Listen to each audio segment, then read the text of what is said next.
I'm Myra, 30 years old, and 2 weeks ago, at my birthday, my mother gave me a birthday gift that I will remember for the rest of my life. Imagine this: 40 guests, a five-star restaurant, candles glowing on a cake. Then your mother grabs the microphone and announces you were adopted as a tax benefit, that you were never really family, that 30 years of trying to belong meant nothing. My sister burst out laughing. My father wouldn't even look at me. But what none of them knew was that I had an envelope in my purse. An envelope from my grandmother. And what was inside would make my mother run from her own party before the night was over. Before I continue, if you like stories like this, please hit like and subscribe, but only if you genuinely want to hear what happened next. Where are you watching from? Drop your city and local time in the comments. Now let me take you back 1 month earlier, to the day I got a phone call that changed everything. It was almost 8 o'clock on a Thursday night. I was still at my desk at Harrison and Cole Architecture, reviewing blueprints for a renovation project that wouldn't matter in 48 hours. My phone buzzed. Unknown number, Boston area code. I almost ignored it. These days, unknown numbers usually meant spam, but something made me answer. Miss Anderson? A man's voice, measured, professional. My name is Theodore Whitman. I was your grandmother's attorney. I straightened in my chair. Grandma Grace had passed 6 months ago. We'd had the funeral, read the will, said our goodbyes. Why was her lawyer calling now? There's a matter I need to discuss with you, he continued. In person. It concerns documents your grandmother left specifically for you. I don't understand. The estate was already settled. This is separate. He paused. Your grandmother left explicit instructions that no one else in your family should know about this conversation. She was very particular about that. My heart began to pound. Grandma Grace was the only person in my family who'd ever made me feel like I wasn't an outsider. She'd held my hand at family dinners when Patricia made her little digs. She'd whispered to me once when I was crying in her garden, "You belong here more than you know, sweetheart. One day you'll understand." I'd never understood what she meant. When can we meet? I asked. Tomorrow morning, 9 o'clock. I'll text you the address. After I hung up, I sat in my dark office for a long time. Grandma Grace had kept secrets. Secrets meant only for me. Part of me was afraid of what I'd find. A bigger part needed to know. That night, I came home to my apartment, the cramped one-bedroom I rented alone because living with family had never been an option. My phone buzzed again. The family group chat.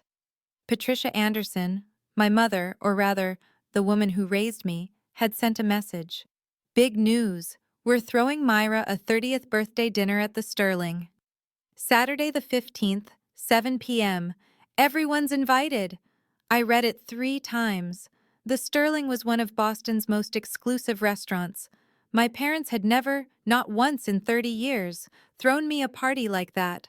For my 18th birthday, I got a quiet family dinner.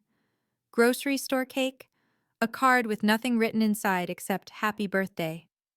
That same year, Jenna turned 15 and got a pool party with 30 friends, a DJ, and a professional photographer. I remembered sitting at my own birthday dinner, watching Patricia introduce guests. "This is Jenna, our daughter, and this is Myra." That pause, that tiny, deliberate pause before my name, I'd heard it 1,000 times. I stared at Patricia's text. Why now? Why this sudden grand gesture? Something felt wrong, like finding money on the street and knowing there had to be a catch. But maybe, whispered a hopeful voice I couldn't quite silence, maybe she's finally trying. Maybe this is different. I typed back, "Wow, thank you so much. I'm so surprised." Patricia replied immediately, "You deserve it, sweetheart." Sweetheart. She'd never called me that before. I set down my phone and stared at the ceiling. Tomorrow I'd meet with Grandma Grace's lawyer. Something told me I should know what was in those documents before I walked into any party Patricia planned. Theodore Whitman's office smelled like old leather and expensive mahogany. He was exactly what you'd expect. Silver hair, wire-rimmed glasses, the kind of handshake that meant business. Please, sit. He placed a large envelope on the desk between us. Cream-colored, sealed with wax, stamped with Grandma Grace's initials. G.A. Your grandmother prepared this 5 years ago, he said. When she was in perfect health and of completely sound mind, she made me promise to deliver it only to you, and only after her passing. I touched the envelope. It felt heavy with secrets. What's inside? A copy of her will, a personal letter, and a smaller sealed envelope she instructed you not to open unless, in her words, absolutely necessary. He met my eyes. She said you would know when the time was right. My hands trembled as I broke the seal. The will came first. I scanned the legal language until I found my name. I hereby bequeath the Anderson estate, along with all property and contents therein, to my granddaughter, Myra Anderson. I stopped breathing. The Anderson estate, Grandma Grace's mansion, the house where every holiday dinner happened, every family reunion, every important gathering. The house Patricia had decorated and maintained for 20 years, as if it were already hers. This can't be right. It's entirely legal. 3 independent attorneys witnessed the signing. Video documentation exists. But why me? Mr. Whitman handed me the letter. Perhaps this will explain. He leaned forward. The will goes public in 2 weeks. Your grandmother wanted you to have time to prepare. Prepare for what? His expression was grim. For what your family might do when they find out. I waited until midnight to read Grandma Grace's letter. My apartment was dark except for one lamp. Outside, Boston hummed with distant traffic. I unfolded the pages, her elegant handwriting, achingly familiar, and began. My dearest Myra, if you're reading this, I'm gone, and there are things I should have told you when I was alive. I wasn't brave enough then. I'm sorry. First, know this. I have loved you from the moment I first held you. Not because I had to, because you were light in a family that had forgotten how to shine. Second, I'm sorry I couldn't protect you better. I watched Patricia diminish you year after year, and I should have fought harder. I should have said more. Third, and this is the hardest part, you are not a stranger, Myra. You are not some random child adopted for convenience. You belong to this family more deeply than anyone has told you. You are my blood, my real blood. I cannot explain everything in this letter. The small envelope contains the full truth. Documentation, proof, everything you'll need when you're ready. But open it only when you must, when you're ready to face what it means. Be brave, my darling girl. You are so much stronger than they've ever let you believe. All my love, forever, Grandma Grace. I read it again, and again. You are my blood. What did that mean? I was adopted. Patricia had made sure I never forgot it. But Grandma Grace said I belonged, said there was proof. I looked at the smaller envelope, still sealed. Only open when absolutely necessary. I locked it in my safe that night. Something in my bones told me I'd need it soon. What I didn't know then, what I wouldn't learn until much later, was that across town, Patricia was making plans of her own. I pieced the story together afterward, from what Aunt Helen told me, and what I could infer from the wreckage. Patricia was pacing her living room. Jenna sat on the couch scrolling through her phone. I found out today, Patricia said, her voice tight. About the will. Jenna looked up. What will?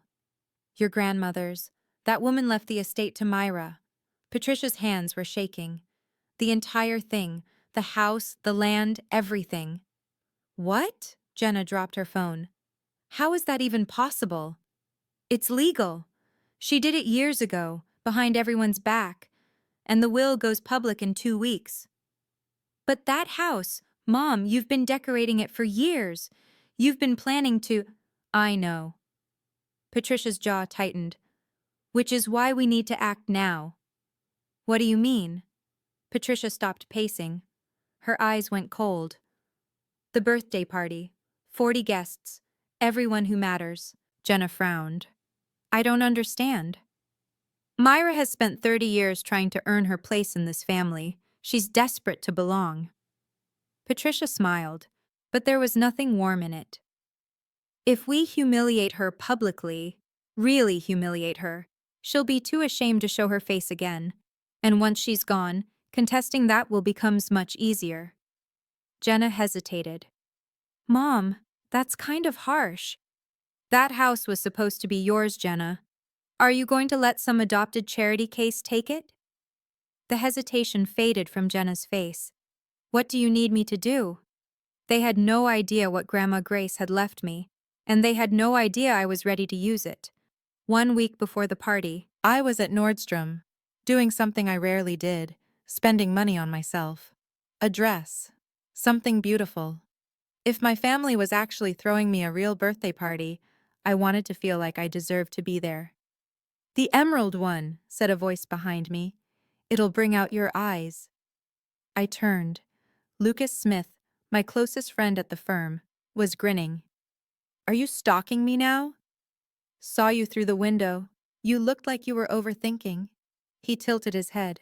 Talk to me. So I did. I told him about the lawyer, the will, the letter. Not everything, not the part about being blood, but enough. Lucas listened without interrupting. Then he said something I'd never forget. Myra, you've walked into that family's traps your whole life. If there's even a chance this party is another one? He looked at me seriously.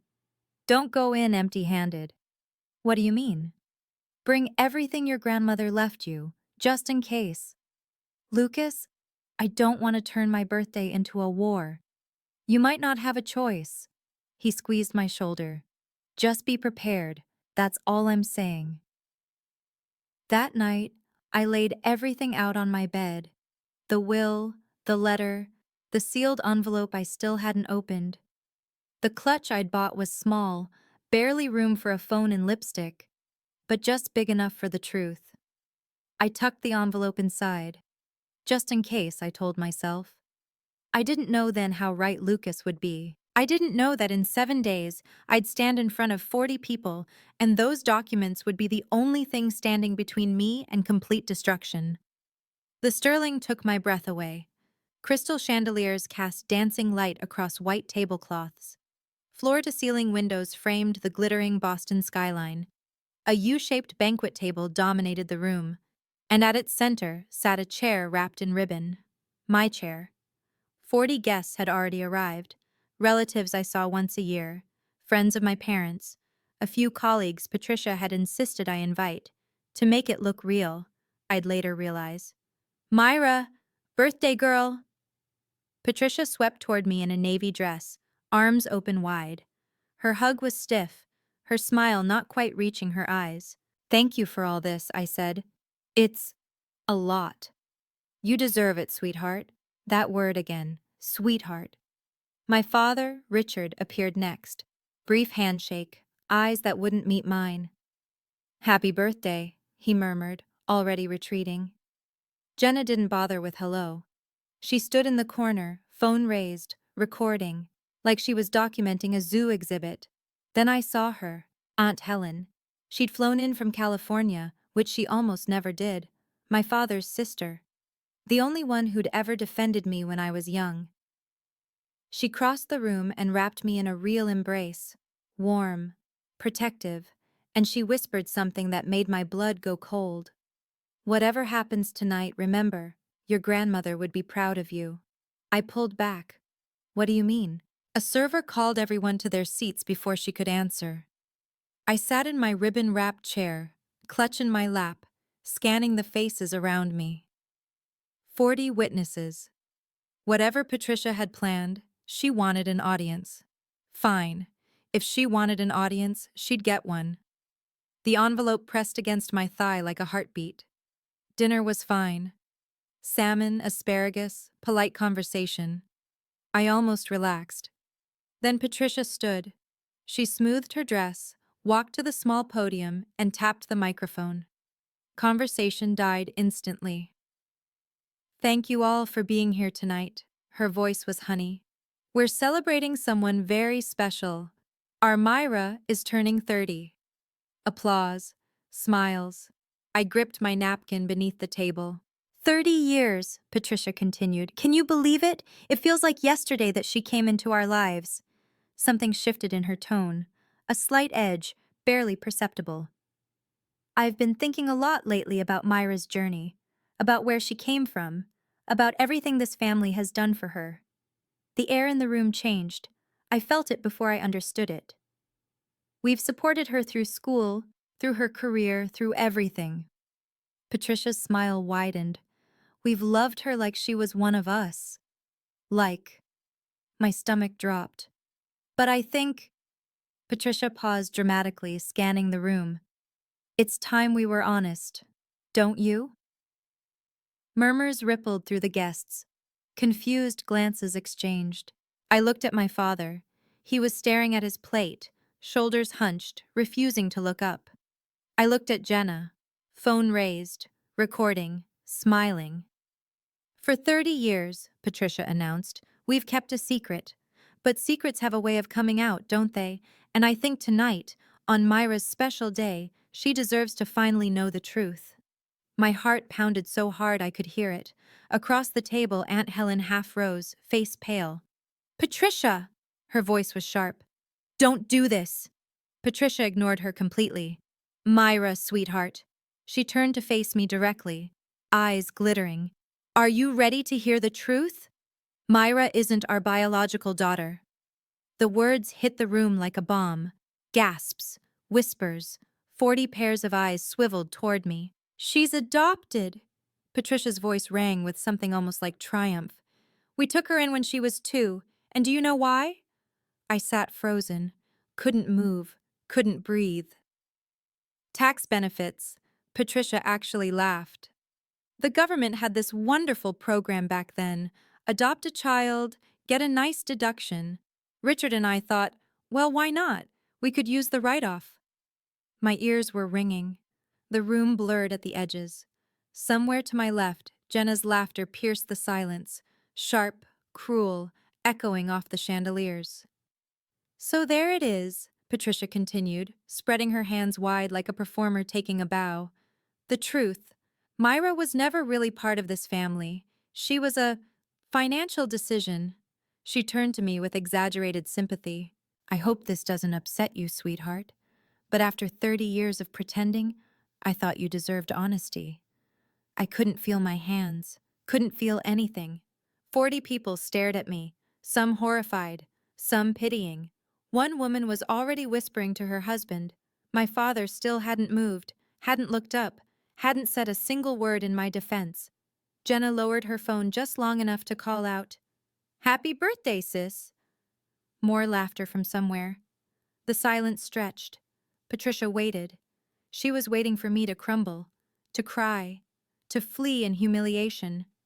That's what she expected. That's what she'd planned for. But then I felt it, the weight of the envelope in my clutch. Grandma Grace's words echoing in my mind. Be brave, my darling.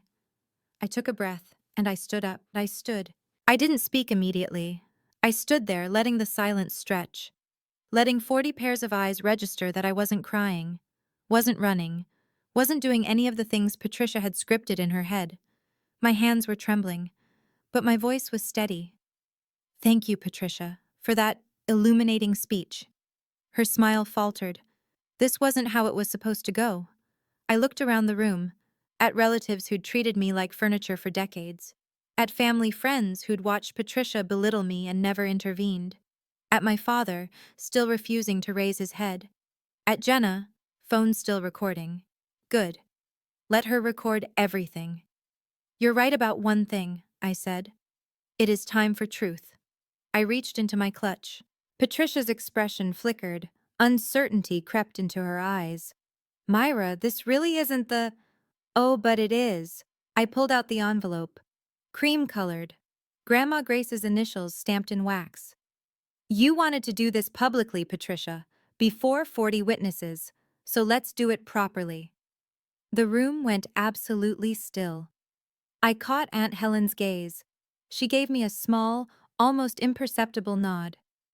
Your grandmother would be proud. I looked down at what I held. Everything Grandma Grace had saved for me. Everything she'd wanted me to know. For one moment, I considered putting it away, walking out, taking the high road. Then I remembered every Christmas dinner where I sat in the corner, every birthday forgotten, every time Patricia introduced Jenna first and treated me as an afterthought. 30 years of being made to feel like I didn't belong, no more. Ready, Patricia? I asked calmly. For the truth? Her face had gone white. 2 weeks ago, I began, my voice carrying across the silent room. I received a call from Theodore Whitman, an estate attorney. Some of you may know him. He handled my grandmother's affairs. Patricia went rigid. He had documents to give me. Documents my grandmother prepared 5 years ago when she was healthy and sharp and knew exactly what she was doing. I held up the envelope. This is a copy of her will, certified, witnessed by 3 independent attorneys, completely legal. Myra. Patricia's voice was strained. This isn't the place to discuss. This is exactly the place. I kept my tone calm, professional. You made it the place when you called me a tax write-off in front of everyone I know. Several guests shifted uncomfortably. Someone coughed. So, let's talk about truth, Patricia. You seem to love truth so much. I opened the envelope. Let me share some. Jenna had lowered her phone. Her smile was gone. My father finally looked up. His face had gone gray. I pulled out the first document. Want to know what this says? Patricia's eyes were wide with something I'd never seen on her before. Fear. It says Grandma Grace left me the Anderson estate. The house, the contents, the land, everything. The room erupted in whispers. That's impossible, Patricia started. It's entirely legal. I cut her off. I can recite the exact language if you'd like, word for word. Patricia's mouth opened and closed. Nothing came out. But here's the thing. I smiled. Calm, controlled. The house isn't even the most interesting part. I watched her face drain of color. Do you want to tell them, Patricia? Or should I? Let me pause here for just a second. If you've made it this far and you want to know what else is in that envelope, tap like and drop a comment telling me what you think Grandma Grace's secret is. I read every single one, and trust me, what I'm about to reveal is wilder than anything you're guessing right now. Okay, back to the story. Patricia tried to recover. Myra, this isn't the time or place to discuss estate matters. I see. Not the time? I let out a soft laugh. You just told 40 people I was a tax deduction. You don't get to decide when it's not the time. Whispers rippled through the guests. Uncomfortable glances passed between couples. This is a family matter, Patricia stepped toward me. We should continue this privately. No. My voice didn't waver. You wanted an audience for your performance. You've got one. Patricia spun toward my father. Desperation leaked into her voice. Richard, say something. Every eye shifted to him. Richard Anderson, the man who'd been my father for 30 years without ever truly being my father, slowly raised his head. Pat, he said quietly, maybe we should let Myra finish. Patricia looked like she'd been slapped. Richard, I'm tired, Pat. His voice cracked. I've been tired for a very long time. Jenna's jaw dropped. Dad! Let her speak. The room fell silent again. I hadn't expected that. 30 years of watching my father avoid every conflict. 30 years of watching him look away while Patricia made me feel invisible. And now, finally, he was pushing back. It didn't fix anything. Not yet. But something had shifted. Patricia stood alone at the podium. No allies left. I almost felt sorry for her. Almost. Shall I continue? I asked. No one objected. Good. I pulled out the second document, Grandma Grace's letter. Because you haven't heard the best part yet. Patricia's face was completely white now. She knew. I could see it in her eyes. She knew what was coming, and she couldn't stop it. I held up the will so everyone could see. This is certified, notarized, legally binding, prepared 5 years ago by Theodore Whitman, Grandma Grace's personal attorney. My voice was clear and steady. I'd rehearsed this in my head 100 times since that meeting.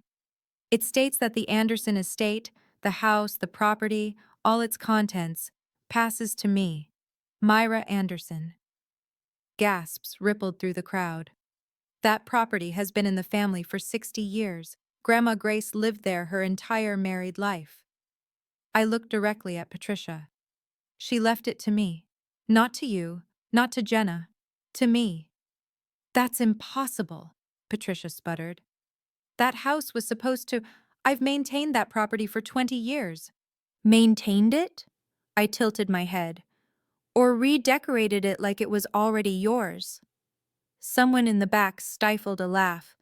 The will includes a statement. I read aloud.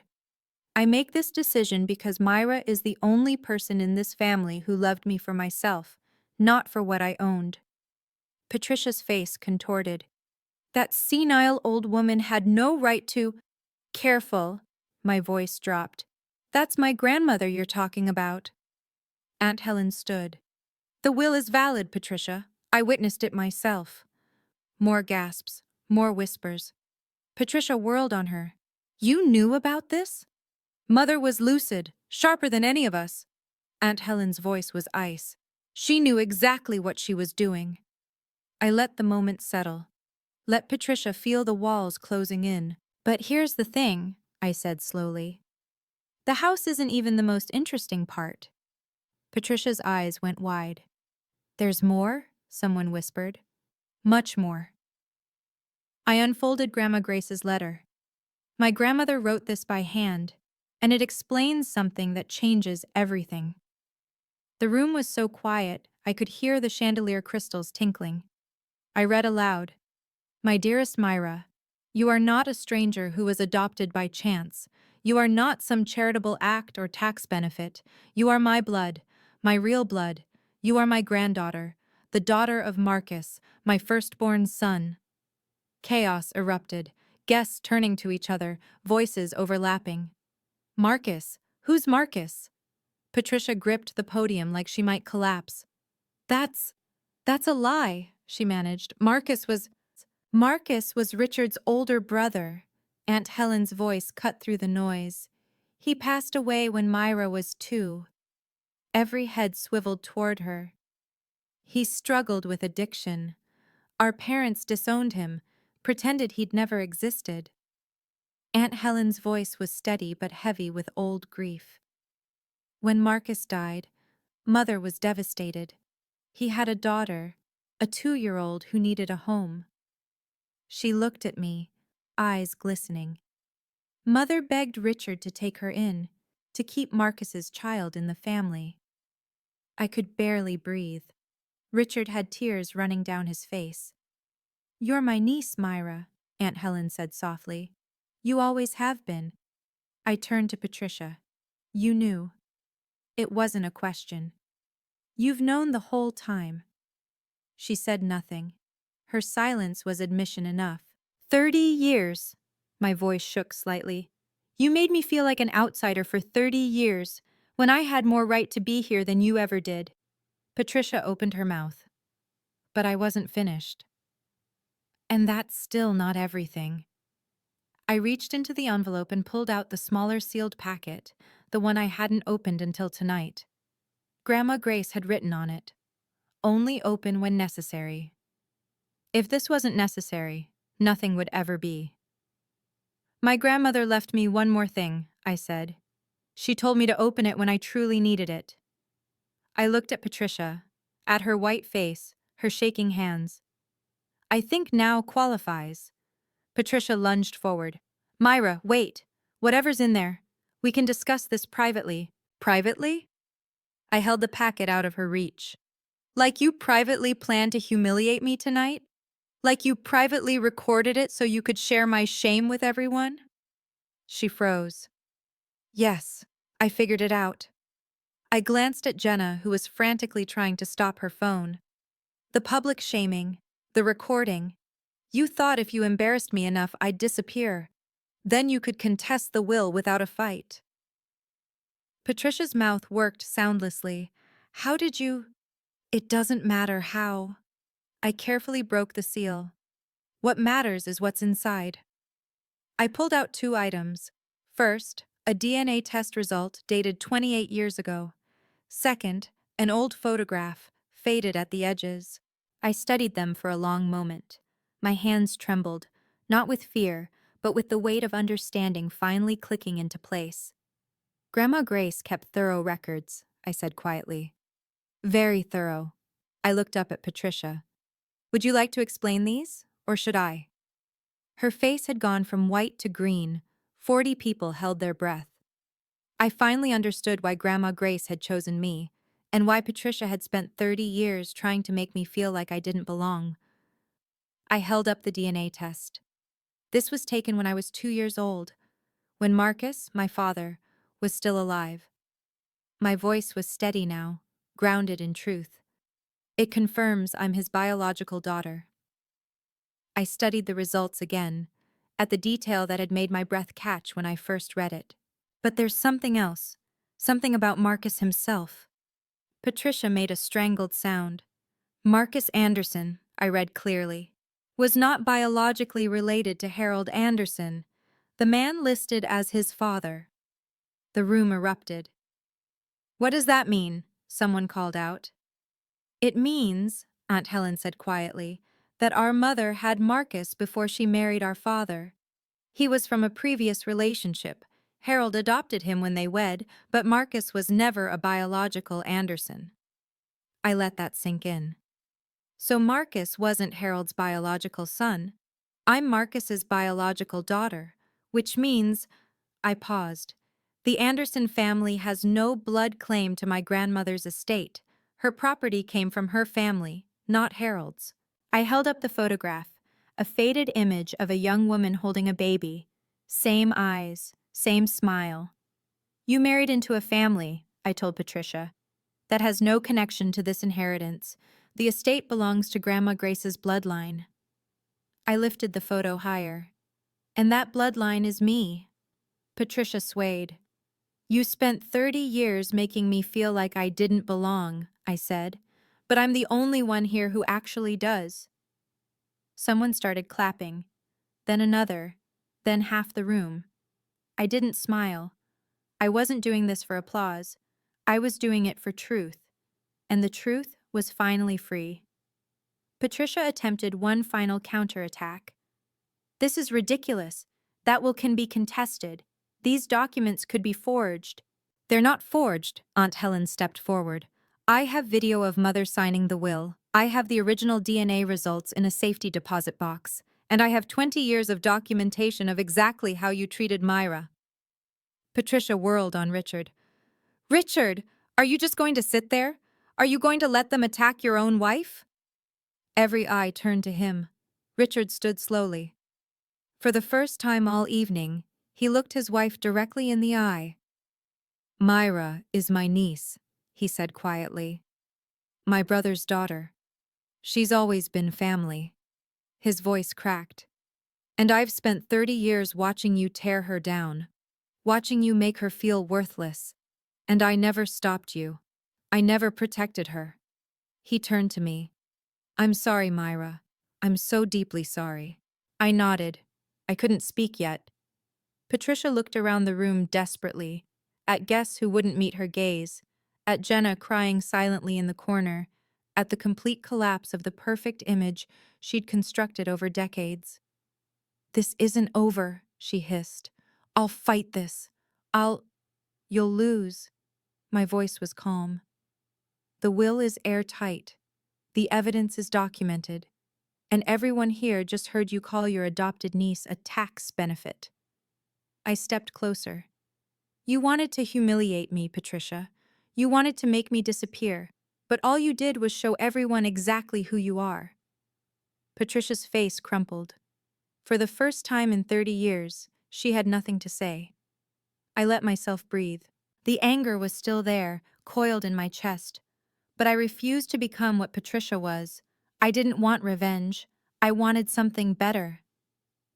I didn't come here to destroy anyone, I said. I came because I thought, maybe foolishly, that this was actually a birthday celebration. A few guests shifted uncomfortably. You tried to take something from me tonight, Patricia. My dignity, my sense of belonging. But here's what you never understood. I looked at her steadily. I don't need your permission to know my own worth. I never did. I just spent 30 years believing I did. I gathered the documents and returned them to my clutch. The estate is legally mine, but I'm not throwing anyone onto the street. That house meant something to Grandma Grace. She loved the people in it, even you, though I can't imagine why. Patricia blinked. She hadn't expected mercy. But everything changes now. My voice hardened. I will not tolerate being treated like I don't matter. Not anymore. From this moment forward, I set the boundaries, not you. I turned to Aunt Helen. I have questions about Marcus, about Grandma Grace, about everything I was never told.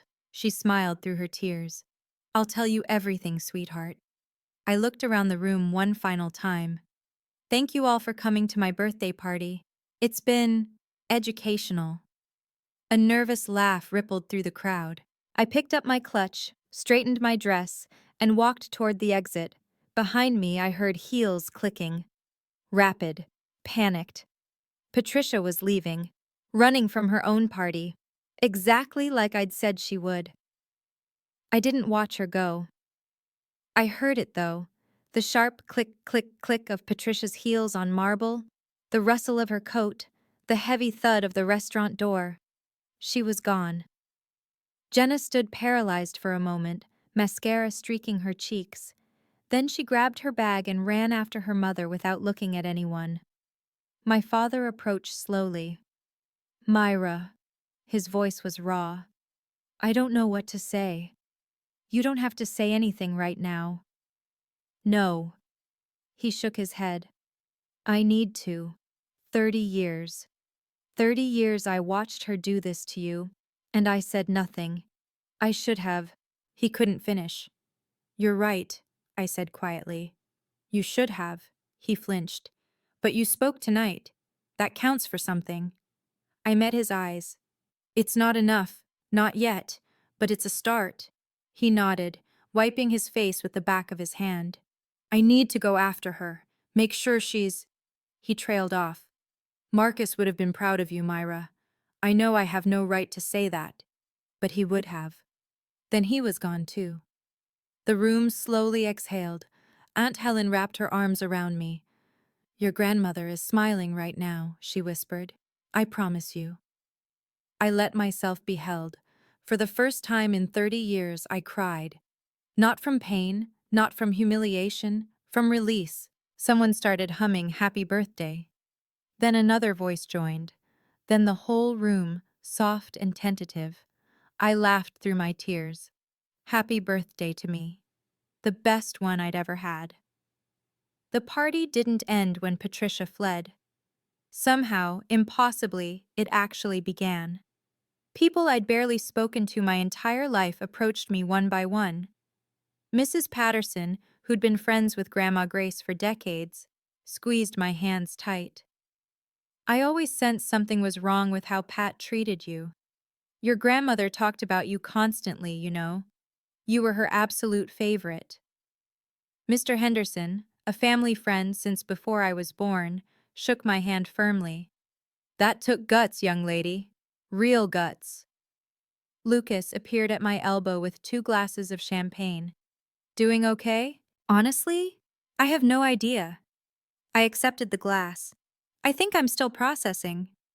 You were phenomenal. He clinked his glass against mine. Absolutely phenomenal.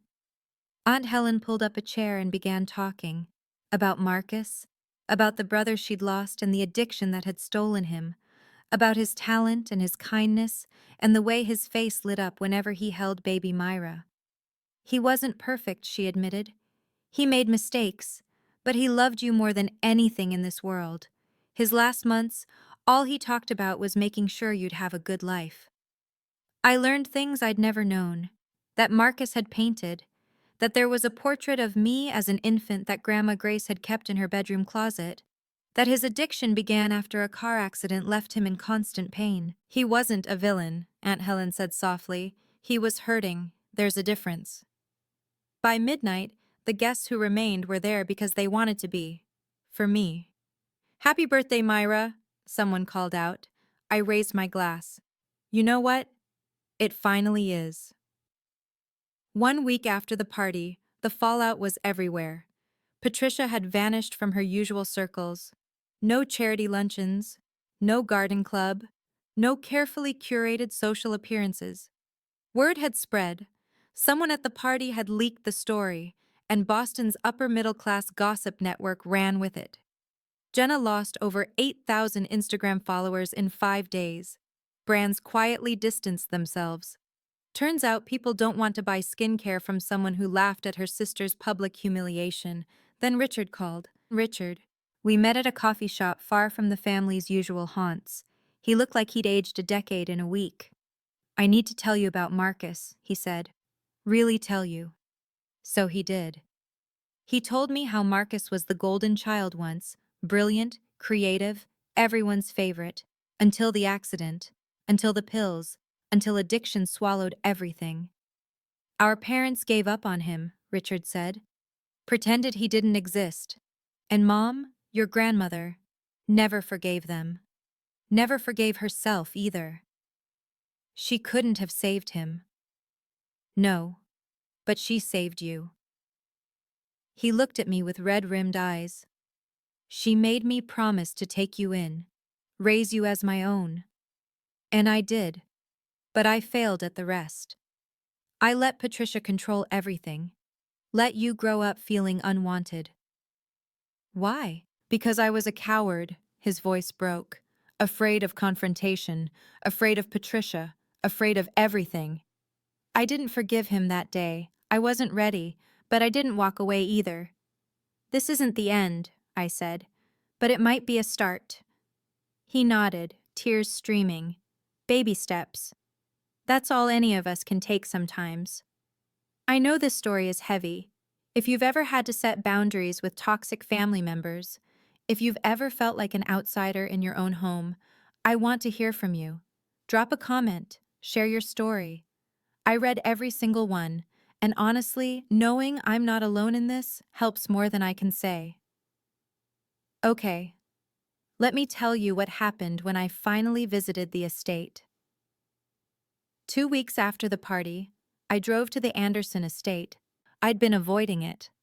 Part of me wasn't ready to face the place where I'd spent so many holidays feeling invisible, the house Patricia had treated like her personal kingdom. But it was mine now. I needed to see it. Patricia and Jenna had moved out the week before, a temporary rental while they figured things out, according to Aunt Helen. They'd taken their personal belongings, but left the bones of the house intact. I walked through the quiet rooms slowly, the parlor where Patricia had hosted her parties, always positioning me in the back. The dining room where I'd sat through countless awkward holiday meals. The garden where Grandma Grace and I used to talk, while Patricia watched disapprovingly from the window.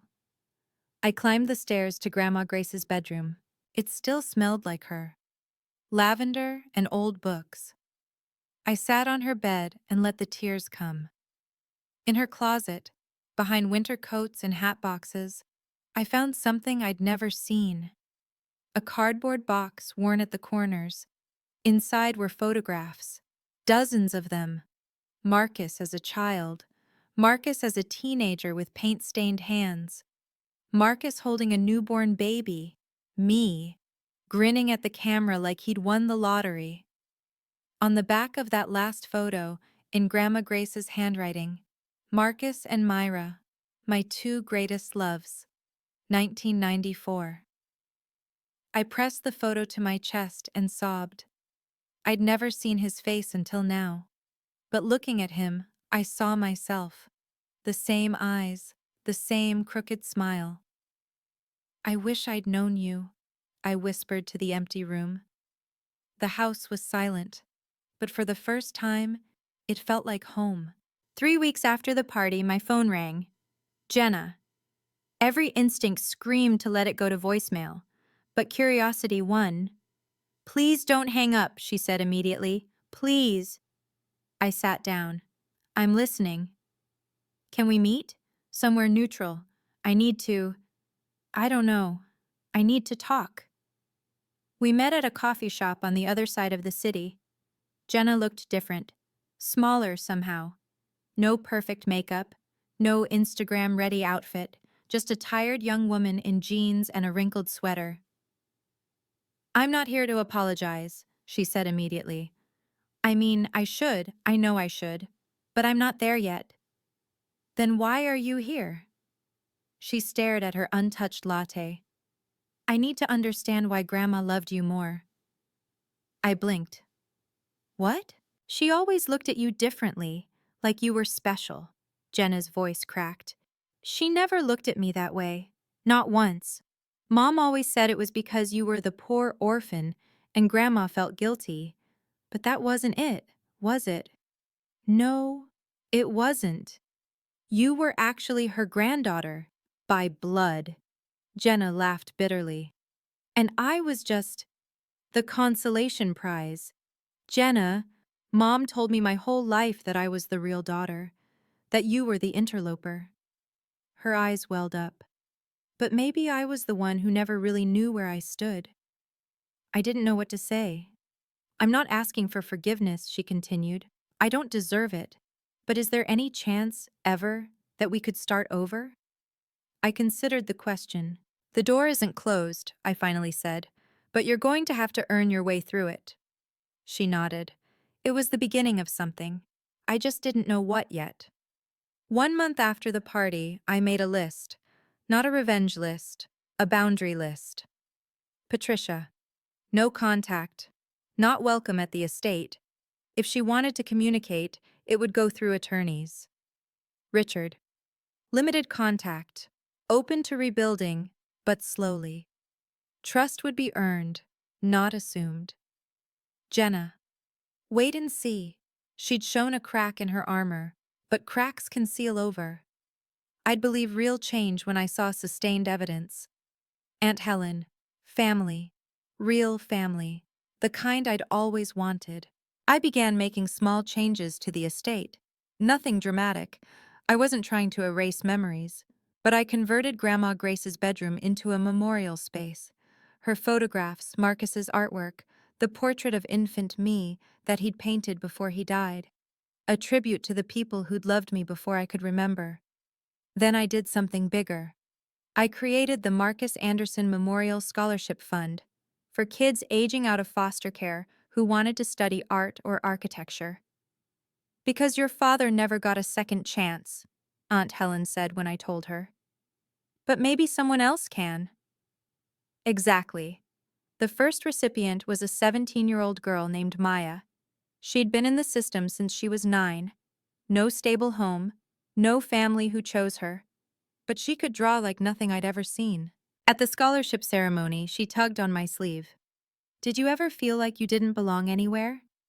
"Every single day," I told her honestly, until I stopped waiting for permission. Permission?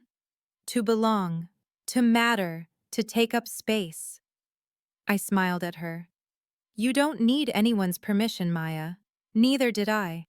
I just took 30 years to figure that out." She hugged me. It felt like hope. 6 months after the party, I held a memorial at the estate. Not a funeral, we'd already had that. This was something different. A celebration, a remembrance, a closing of chapters and opening of new ones. The guest list was intimate. Aunt Helen, Richard, who'd been slowly, painfully rebuilding himself, Lucas, Mrs. Patterson, and a few of Grandma Grace's oldest friends. And Maya, the scholarship recipient, who I'd begun mentoring. No Patricia, no Jenna, not yet, maybe not ever. I arranged photographs on the mantel. Grandma Grace on her wedding day, young and radiant. Marcus at 20, paintbrush in hand, eyes full of dreams he'd never fulfill. And the photo of him holding me, the one I'd found hidden in the closet. I spoke first. Most of my life, I didn't know who I was. I knew I was adopted. I knew I was different. I knew I didn't fit. My voice held steady. But I didn't know I had a father who loved me, a grandmother who fought for me, a history that was mine. I looked at the photographs. Grandma Grace spent her final years making sure I'd learn the truth, that I'd have tools to defend myself when the time came. She couldn't protect me while she lived, not completely, but she found a way after. I lit 2 candles, one for her, one for Marcus. I never met my father, but he's part of me. I see him every time I look in the mirror. Richard was weeping openly. Aunt Helen held my hand. To Grace, I said softly. And to Marcus, I hope you're together now. To Grace and Marcus, everyone echoed. The candles flickered like heartbeats. I smiled through my tears. The official launch of the Marcus Anderson Memorial Scholarship made the local news. The estate had been transformed for the event, not into something unrecognizable, but into something new, warm, welcoming, the kind of home Marcus might have built if he'd had the chance. A modest crowd gathered, arts education advocates, former foster youth, local journalists, and at the center, 10 young artists displayed their work, each one a scholarship recipient. I stood at the podium and looked out at faces full of hope. My father never got a second chance, I said.